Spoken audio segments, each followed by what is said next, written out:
Three, two, one. Hello, my name is Walker Mitchell, and I am here to talk to you about drunk driving. Now, if your high school was anything like mine, they probably got you guys all together in the gymnasium or the auditorium, whatever you guys had, and showed you those red asphalt videos that were like scare tactics against drunk driving. That was like, if you drunk drive, you're gonna die and you're gonna end up looking like this. And they show you some mangled corpse with brains scattered across the highway. Now, the problem with that is everybody, especially young people, think they're invincible. They're going, no, I'm smarter than that, and I'm not gonna let that happen to me. So, we're not gonna make anything personal about something that you are doing with drunk driving yourself. What we're gonna talk about is repeat offenders. Now, according to research done by the National Highway Traffic Safety Administration, almost a third of all drivers that are arrested for DUIs are repeat offenders. They have previous arrests and or convictions of DUIs. Now, additionally, drivers with a blood alcohol content of 0.08 or higher that are involved in fatal crashes are 7 times more likely to have a prior conviction for drunk driving than drivers with no alcohol in their system. Furthermore, they estimate that by the time of their first arrest, most drunk drivers have already driven drunk up to 80 times. Which goes to show that the penalties for drunk driving are just too lenient.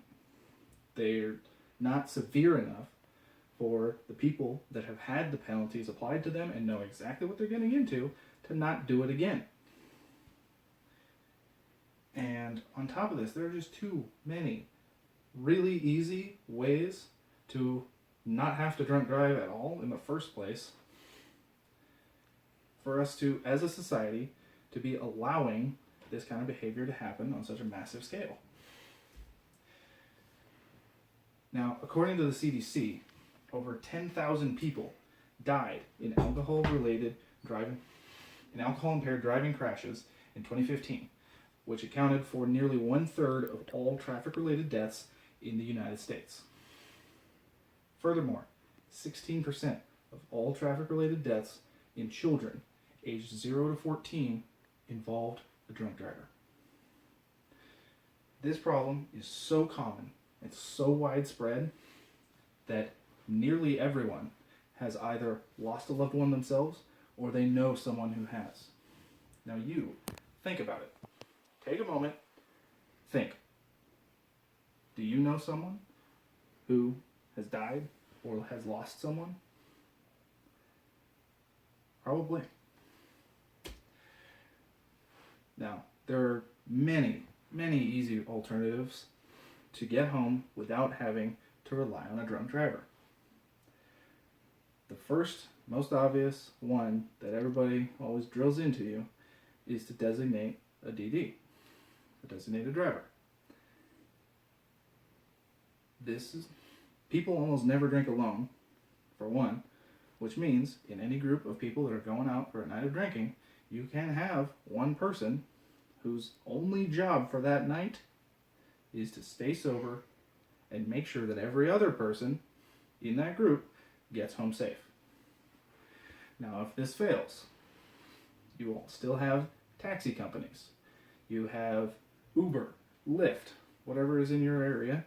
If you're in a more urban environment, there's probably public transportation that you can take advantage of. If you're at a bar, ask your bartender. Almost every bar will have the relevant numbers available somewhere, whether they're posted on the wall or the bartender's got them on a little sheet. Most of the time, your bartender will actually make the call for you, so you don't have to worry about it. They'll just come back and tell you, hey, you got a ride coming in half an hour, or however long of a time it is. And if all else fails, you can call a friend. Your friend is going to prefer to get woken up at 2 a.m. and have to crawl out of bed and come pick you up, to waking up in the morning after a good night's sleep and finding out that you either got arrested or crashed your car because you decided that you didn't want to rely on their help. Now, we're going to do a thought experiment. So, imagine you, your friends, your significant other, if you have one, are going out for a night of drinking at a party or a bar. And towards the end of the night, either your best friend or your significant other tells you, they come up, say, hey, I'm going home. I got it. I'll talk to you tomorrow. And you decide they're very confident in their ability to get home. So they're probably not that drunk. But you know how drunk they are. You really do. You've been drinking with them the whole time. But you decide to trust them. You wake up the next morning, find out that they never made it home that night. They crashed their car and died on the way home. They quite possibly were not the only person that died in that crash. Either they hit someone else or they decided that they were going to give somebody a ride. And you had the chance to prevent this tragedy. You had the opportunity to tell them, no, you're too drunk, you should not drive right now. But you decided to let them do it. What are you going to tell their family?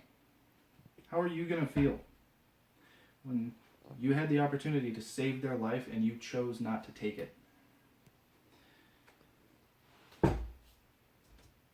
Unfortunately, changing laws in the country takes time, which is not going to be easy to do.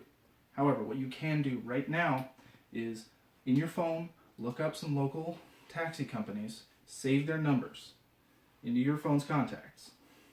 That way you'll never be in the situation where you or your friends have to rely on a drunk driver. Thank you.